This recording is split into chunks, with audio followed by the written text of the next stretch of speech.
แต่ว่าเรื่องความเป็นมามันมีมากแต่พศ2470แล้วคณะหลวงปู่มันหลวงปู่มันพระมหารัตถปาโลแน่ท่านพอลี่แน่ปุ่นกระลุนปุ่นเด้อขนาดรุ่นหลวงปู่ฝันหลวงปู่จามหลวงปู่อันมื้อนี้บวชเนรนึงเด้ตอนนั้นจากว่าล่ะพระเจ้ายังเป็นเนรอยู่เด้นะมาพักอยู่นี่เด้อยู่หัวตาพานอยู่หัวตาพานคือสิพักกลุ่มเดียวใหญ่ๆเลยหา60องค์อยู่บ่ได้เพราะว่าบ่มีผู้ใดใส่บาตรบ้านน้อยๆนึงตะกี้อำเภอนี่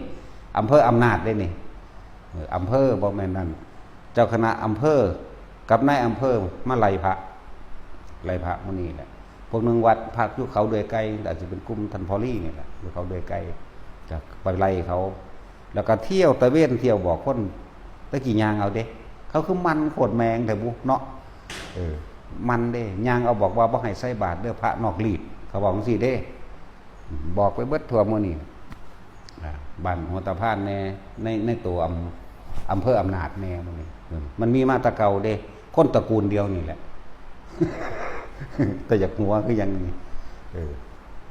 มีมาตาพุ่นแหละหลวงปู่สิงห์คันติยาคโมมื้อนี้หลวงปู่ดีชั้นโนมื้อนี้สมัยนั้นหลวงปู่แสงมื้อนั่นแหละแม่นเบิดนั่นแหละธรรมดาเด้โอ้ยก็ตั้ง60กว่าองค์ชื่อว่าได้เบิดดอกชื่อว่าได้เบิดคือหลายโพดหลายบาดนี้เขาเจ้าแตกกระจายออกทั้งเป็นพระผู้เพิ่นเป็นครูเป็นอาจารย์เบิดเป็นพ่อแม่ครูอาจารย์เบิดมีแต่ผู้มีชื่อเสียงได้บาดนี้นั่นแหละในอำเภอกะไลในอำเภออำนาจตะกี้ว่าเป็นจังหวัดแต่การเจ้าคณะอำเภออำนาจนี่เห็นบ่พวกบวชเขามากกะหวงกลางหวงลาบสักกะละแต่ของบ่มีขอวัดปฏิบัติอีหยังอิจฉาเขาเฮ็ดกับเขาบ่ได้ก็ไปหาไล่เขาเที่ยวไปบอกชาวบ้านให้ว่าจะใส่บาตรมันเด้อซั่นจังซี่มันเป็นพวกนอกรีดเด้มันบ่แม่นพระเด้เบิ่งสีแต่มันใส่เพิ่นหยังเป็นว่าค่ำๆคึมๆเอ้ยบ่มีดอกแบบนั้นแบบนี้จะไปใส่ได้พวกนี้มีไสยศาสตร์มนต์ดำไปเด้พวกนี้มีคาถามากินความคิดโอ้ยไปอยู่ทางนครพนมเขาเอิ้นกบฏผีบุญเด้พวกนี้อย่าไปใส่เด้พุ่นดีบ่ธรรมดาเด้นั่นแหละว่ากบฏผีบุญไปทั่วที่ทั่วแดนนั่นแหละตอนเฮ็ดใส่หลวงปู่เสากับหลวงปู่หมันพระธาตุพนมตอนนั้นตีนั่นก็นายอำเภอก็จะกันอำเภอกันนั่นแหละบางหันก็ดี บางหันก็เป็นคือกันแล้วใครเนี่ยฝ่าพามันตายสมน้ำหน้าอยู่ฝ่าพาส่วนนายอำเภออันผู้บวชนั่นน่ะฝ่าพาแบบเดือนมีนาเนี่ย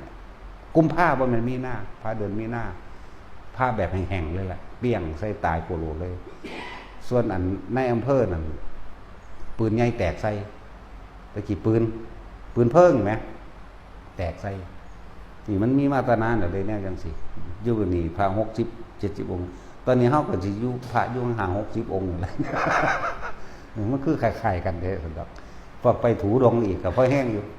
พวกไปทุดงก็ถึกไล่เพราะพวกทุดงเด้ไล่ออกจากป่าให้มาอยู่แบบเอาเนาะไอ้แง่ให้มาร่วมกันอยู่ประเทศไทยหูจักอยู่บ่ว่าเขามีโครงการว่าสิหรือถอนสำนักสงฆ์ตลอดทั้งวัด50,000 วัดพากันเข้าใจอีหยังอยู่บ่เดี๋ยวนี้50,000 วัดเด้โครงการของเขานั่นน่ะพวกแทรกซึมแทรกซ้อนนั่นแหละจักบ่ล่ะถ้าว่ามีความสามัคคีก็เตรียมตัวเป็นทาสจักว่าล่ะสุนทาสต้องหาเงินให้เขาเด้อปัญญาอ่อนทักหลาย บ่จักความสิเว้าคือกันเฮาก็เลยใส่วิธีการเดียวกันกับเขาตัวแม่นบ่ล่ะไผก็ฮู้หน้าเดี๋ยวนี้ใส่วิธีการเดียวกันจังสิได้ความรุนแรงนั้นอาจสามารถแก้ความรุนแรงได้แต่ความรุนแรงบางอย่างก็ต้องใช้ความรุนแรงเหมือนกันแหละครับอันพอยี่สีจินพิงแล้วเว้าการที่จะปราบคอร์รัปชันคือต้องทำให้เสียชีวิตเท่านั้นเนาะอันนี้ก็เหมือนกันของบางอย่างก็ต้องสละตัวเองมั่งด้วยเนาะ สละตัวเองได้จังใด ฮู้อยู่ว่าขาเขาแต่ของสิตกโลกขาแมงโลดจักบ่ล่ะเอาแบบนั้นได้เฮาอย่าย่านแตะบาปหลายเว้าตัวอย่างให้ฟังหลายตัวสันตติอมาตย์เป็นอรหันต์ตัวขาคนเป็นแสนเนาะเฮาขาบ่กี่คนตัว บ่มีกฎหมายใดป้องกันความตายใดดอกนี่โล่งใจหมู่เดียวกันต้องใช้ต้องทำเหมือนกันเขาก็ยังขามาเผาวัดว่าอารามเผามาตั้งสมัยเมืองนารันท่าเด้อเมืองนารันท่าเป็นศูนย์รวมแห่งความรู้ถ้าบ่ถูกเผาที่โอ้ยความรู้อันเป็นประสบการณ์แต่ละพระองค์หมายถึงพระอรหันต์ที่เขาเจ้าจดบันทึกนั้นนี้ไว้หนังสือต่างๆหรือไตรปิฎกต่างๆเรื่องบ่ถูกเผานี่เฮาสิมีความรู้กระจายมากกว่านี้อีกแหละแต่มันถูกเผานารันท่าบัดนี้ก็มาเผาทางภาคใต้เห็นบ่นั่นพระก็บิณฑบาตยากแล้วเฮาเดี๋ยวนี้ก็ยากคือกัน มีทหารนั่นนำเฝ้าแล้วโอ้ย